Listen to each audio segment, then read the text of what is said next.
আজকে হঠাৎ করে মনে পড়ে গেল সেই ছোট্টবেলায় যে আমরা রচনাটা পড়েছিলাম না, বিজ্ঞানের সংস্কার এবং কুসংস্কার। হ্যাঁ, সেই ঘটনাটা আজকে যেন জল জল করে চোখে ভেসে উঠছে। কারণ কি, তখন আমরা অতটা বুঝতে পারতাম না যে সমাজের বুকে আমাদের কীটা সুবিধা আর কীটা অসুবিধা চলছে। বইয়ের ভাষা যেটুকুনি পড়ার, যেটা বোঝার বুঝেছিলাম, তবে বাস্তবতাটা কতটাই কঠিন, বাস্তব জীবনে বেঁচে থাকার জন্য আমাদের কতটাই যে লড়াই করে বাঁচতে হবে, সেটুকুনি কিন্তু আমাদের ধারণাই ছিল না। তাই আজকে কিন্তু সে ধারণাটা থেকে একদম বেরিয়ে চলে এলাম। তো রাধে রাধে বন্ধুরা, কেমন আছো তোমরা সবাই? আশা রাখছি খুব ভালো আছো। আমার MJ অধিকারী ফ্যামিলি ব্লগে তোমাদের সকলকে অনেক অনেক স্বাগত। দেখো, আজকের দিনটা হচ্ছে বৃহস্পতিবার, তবে এখন বাজে ঘড়ির কাঁটা পুরো ওই যে 7টা 15-10 হয়েই গিয়েছে। তাই এখন থেকেই তোমাদেরকে সাথে নিয়ে আমার ব্লগটা শুরু করছি। প্রত্যেক দিন তো আশিবাসী কাজ নিয়ে আসি, তাই ভাবলাম আজকে কোনো রকম আশিবাসী কাজ তোমাদের সামনে না এসে একদম চান করে রেডি হয়েই তোমাদের সামনে উপস্থিত হয়ে গিয়েছি। আর ওই যে চান করে দেখতে পাচ্ছ মাথাটা চুলে একটু সানস্ক্রিন লাগিয়ে নিলাম, তারপরে কিন্তু পুজোটা দিলাম না। নিজের শারীরিক অসৌচর কারণে আমি পুজোটা না দিয়ে প্রণামটা সেরে নিলাম ঠাকুর ঘরে এসে। তো দেখো, সানস্ক্রিনটা লাগানোর একটাই উদ্দেশ্য ছিল, আজকে সকাল থেকে প্রচণ্ড পরিমাণে কড়া রৌদ্র দেখতে পেয়েই কিন্তু নিজের রূপটা নিজেই একটু পরিচর্যা করে ফেললাম। দেখো, জীবনে অনেক কিছু আমাদেরকে বেঁচে থাকার জন্য লড়াই করতে হয়, সে কিন্তু আমরা ছাড়া কেউ বুঝি না। যাকে লড়াই করতে হয় সে ছাড়া কেউ মর্ম বোঝে না। দেখো, আমার কষ্টটা আমারই থাকে, অপরের কিন্তু থাকে না। আবার অপর লোকের যে কষ্টটা থাকে সেটা কিন্তু আমার একদমই না। তাই পরস্পরের দুঃখ, পরস্পরের কিন্তু মনোভাব, পরস্পরের কিন্তু যে টেনশন, সেটা কিন্তু ভিন্ন ভিন্ন ধরনের হতেই পারে, সে হোক স্বাভাবিক ব্যাপার। তাই বলে কি অন্য কারোর দুঃখ দেখে হাসিতে আমরা গড়ালুট খাবো? একদমই না গো। দেখো, অপরের দুঃখতে যদি আমি দুঃখী হতে পারি, তবেই তো ভগবান আমাকে সুখটা এনে দেবে। তাই দেখো, এখন সমাজে যে পরিস্থিতি চলছে, সমাজটা একদম নোংরা হয়ে যাচ্ছে।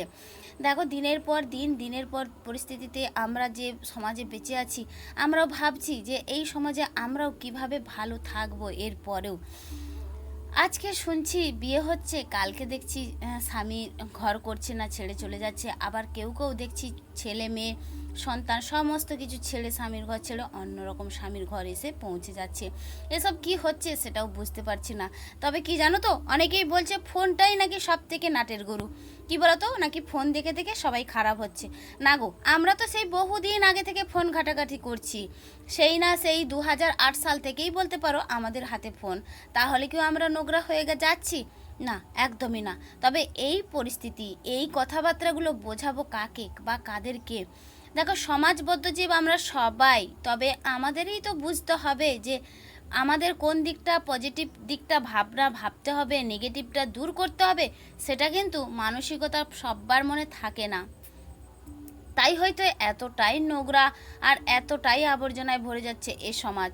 তবে দেখো, ওই যে যারা মূর্খ, যারা বোঝে না, তারা একটাই দোষ, ওই ফোনটাই দোষ দিচ্ছে। তবে ফোনটা দেখে কি সত্যি সবাই খারাপ হচ্ছে? এটা যদি ভাবতে হয় না, সত্যি কথা বলতে, আবার ভালো দিকটা, ফোন দেখে যে ভালো দিকটা হয় সেটাকেও তো বিচার করা যায়। তবে সেটাকে কেন মানুষ বিচার করতে চাইছে না, সেটাও তো আমি বুঝে উঠতে পারছি না। তবে তর্কতে বাড়ে ঝগড়া, আর টাকায় বাড়ে সুদ, এটা কিন্তু না। তাই তর্ক না করেই বেরিয়ে আসাটা একদম ভালো। তবে আমি যেখানে একদম তর্ক হয় না, বৃথা তর্ক, সেখানে কিন্তু কোনোরকমভাবে আমি থাকতে পছন্দ করিও না, এবং আমি করিও না। সে যাই হোক, চলো, ওইদিকে কথা বলতে বলতে অনেকটা কাজ গুছিয়ে নিয়ে এসেছি। চা খেলাম, যা এবং খুড়শাশুড়ি মা, আমি চা হালকা করে মুড়ি খেয়ে নিয়েছিলাম। তারপরে সবজি টবজি কেটে, হ্যাঁ, বিছানাটা কিন্তু একটু ঝেড়ে নিয়েছিলাম। কারণ কি, সকালে বিছানাটা তোমাদের দাদাভাই একটু দেরি করে উঠেছিল, তাই কিন্তু বিছানাটা ঝাড়তে পারছিলাম না। আর ওইদিকে বিছানাটা ছেড়ে টান টান করে দিয়ে এসেছি। কারণ কি, দুপুরবেলাতে এসে ওকে ঘুমাতে হবে, আমি তো দুপুরবেলা বাড়িতে থাকি না।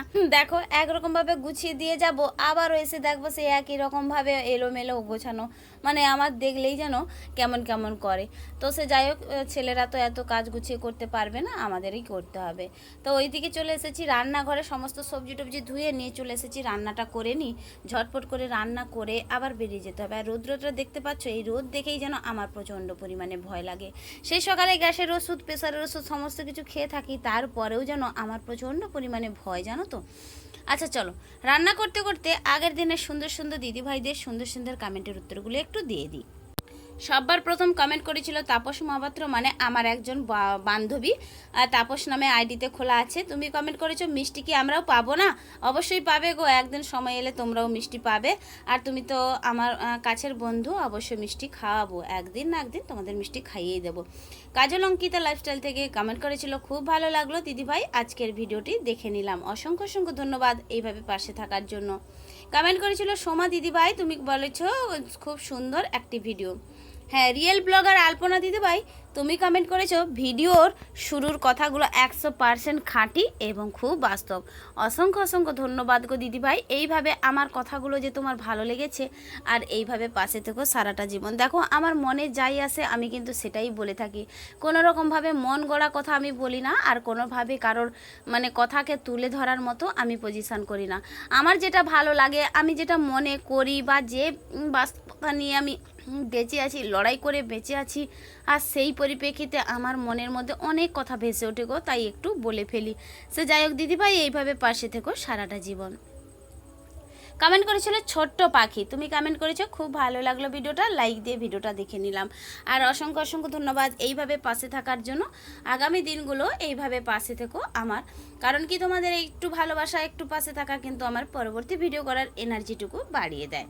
তো চলো বন্ধুরা, ওইদিকে কথা বলতে বলতে রান্না বান্না সমস্ত কিছু করে নিয়েছি, আর এখন পালা পড়ছে কি বলতো, আর এই যে রান্নাঘরের উনুনটাকে সাফাই করা। তবে এ কালি উনুনটাকে যদি আমি রেখে দিয়েই চলে যাই, কোনো রকমভাবে এসে আর করতে ভালো লাগবে না। যতই দেরি হোক না কেন, বাইরের কাজে বেরিয়ে যাওয়ার আগে সমস্ত রকম কাজগুলো গুছিয়ে রেখে যেতে হয়। আর এই কড়াটা দেখতে পাচ্ছ ভীষণ পরিমাণে চকচক করছে। তবে আমার এই যে কড়াইয়ের পদে যে কালিটা রেখেছি, ওটা শাশুড়ি মার থেকে শিক্ষা, বলেছিল উনুনে যেহেতু রান্না করো পিছনের কালিগুলো, তাই কড়াইটা একটু রেখেছি। তবে পুরো কড়াইটা দেখো ঝকঝক করে পরিষ্কার করে দিয়েছি। দেখো আমার কাজ হচ্ছে একটু অন্যরকম, সে কমই করি না কেন কাজটা যেন সৌন্দর্য দেখায়, তাতে করে লোক এসে বলতে পারো যে না হ্যাঁ কাজের একটা কোয়ালিটি আছে, এই আর কি। তো চলো রান্না দেখিয়ে দিই একটু। আজকে রান্না করেছি টক ডাল, মানে ওই যে আমসুটো দিয়ে ডাল করেছি, ক্যাংরোল ভাজা, কুঁদরি ভাজা, আর করেছি বাঁধাকপি আলু দিয়ে একটু সবজি করেছি। ব্যাস এটাই হচ্ছে আজকের দুপুরের রান্না। বৃহস্পতিবার একে, তাই আর বিশেষ কিছু করলাম না। আর ওই তো দুটো ভাজা একটা সবজি ডাল, এটা দিয়ে বেশ ভালো খাওয়া হয়। আমি আবার বেশি সবজি হিজিবিজি খেতে পারি না, একটা ডাল একটা সবজি খেলে দিলে ভাত বেশ ভালো করে ভালোই খাই। চলো ওইদিকে শাড়ি জামা কাপড়গুলো পরে নিয়েছি, একদম মানে খাওয়ার আগেই পরে নিয়েছি, কারণ সময়টা কুলোচ্ছে না। তাই দেখো মানে জামাটা পরে নিয়ে নিজের ভাতটা বাড়তে বসে পড়েছি। ওইদিকে বরমশাইকে ফোন করেছিলাম, বরমশাই বলেছিল আমার আসতে একটু দেরি হবে, তুমি খেয়ে নাও। তাই নিজে আর কি নিজের খাওয়ারটা একটু বেড়ে নিচ্ছি, খেয়ে নিই, তারপরে বরমশাই এসে যখন পারবে এসে খেয়ে নেবে। তো চলো, আর রৌদ্রের পরিমাণটা এতটাই বেড়ে গিয়েছে, কি আর খাবো কি আর করব, দেখে শুনেই হয়ে যাচ্ছে। দেখো এই যে ভাত খেয়ে বেরিয়ে যায়, এতে করেই কিন্তু শরীরটা প্রচণ্ড পরিমাণে কষ্ট হয়, আর অ্যাসিডিটি হয়েই যায় যত পরিমাণে আমরা ওষুধপালা খাই না কেন। ফিরে এসেছে একদম বিকেলবেলা, আর বিকেলবেলা এসে কিন্তু কাজে হাত লাগিয়ে দিয়েছি। দেখো সন্ধে মানে হয়নি এখনও বলতে পারো। তো কি বলো তো, এই যে এসে পড়ে একটু চেঞ্জ করিনি, কারণ কি পাখার বাতাসটা খেয়ে নিয়েছিলাম, আর ওইদিকে একটু তাড়াহুড়ো ছিল বলেই আমি না ঝাঁটা নিয়ে হাতে লেগে পড়েছি। কারণ এই যে আবার সন্ধেবেলা আবার সন্ধে দেখানো আছে, তবে আজকে তো আমি সন্ধে দেখাবো না, আমার বড় যা দেখিয়ে দেবে, তাই ওইদিকে আমি এই কাজগুলো একটু সেরে রাখতেছি আর কি। তো চলো আমাদের মতো মহিলাদের একটু কাজ বাগিয়ে করতে হয়, কারণ কি আমাদের পরিস্থিতির চাপেই আমাদেরকে সমস্ত কিছু করতে হয়। তো সন্ধেবেলা একদম চলে এসেছি, সন্ধেবেলা দেখো একটু সেদ্ধ ভাত বসিয়ে দিচ্ছি। ওইদিকে আলু পটল আর হচ্ছে যে আর কিছু ভাতেই দেবো না, আলু পটল ভাত একটু করব বলেই গরম গরম, আর সঙ্গে একটু ডাল সেদ্ধ করে নেব। সকালেও ডাল করেছিলাম আর ডালটাও নেই, তাছাড়া গরমও পড়েছে আর ডাল রাখার আমি সিদ্ধান্ত করিনি, তাই একটু ডাল সেদ্ধ বসিয়েও দিয়েছি সসপ্যানে করে, আর একদিকে বসিয়ে দিয়েছি একটু সেদ্ধ ভাত। তো আজকে রাতের মেনু হচ্ছে এটাই। আচ্ছা ভিডিওর এই পর্যায়ে এসে একটা কথা বলি, এখনও পর্যন্ত যে সকল বন্ধুরা আমার পাশে আছো, আমার সাথে আছো, তোমাদের সবাইকে জানাই অনেক অনেক ধন্যবাদ তোমাদের মূল্যবান সময়টুকু আমার ভিডিওর মধ্যে অপচয় করার জন্য।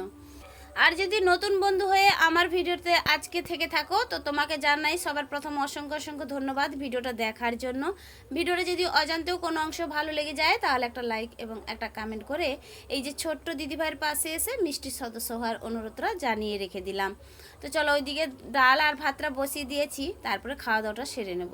এখন খাওয়া দাওয়াটা সেরে নিয়েছি, তো রাতে চলে এসেছি। এই যে দুধ গরম করব, দুধ গরম করে নিয়েছিলাম। একদিকে তোমাদের দাদাভাইকে একটু দিয়েছি 1 কাপ, আর আমি নিচ্ছি 1 কাপ। কারণ কি এখন আর ছানা কাটাতে পারছি না, তোমাদের দাদাভাই বলছিল যে ছানা কাটাতে হবে না, কারণ ছানা কাটালে আমি আবার খাই না, এই কারণেই আর কি। তাই দুজনে 2 কাপ দুধ খেয়ে আজকে রাতে ভিডিওটা শেষ করে দিলাম। তাহলে চলো বন্ধুরা, আজকের মতো বিদায় নিয়ে নিচ্ছি। ফিরে আসছি আগামীকাল নতুন একটা দিনে নতুন একটা ভিডিওর সাথে। ততক্ষণ তোমরা সুস্থ থেকো, ভালো থেকো, এইভাবে পাশে থেকো সারাটা জীবন। তাহলে চলো, রাধে রাধে।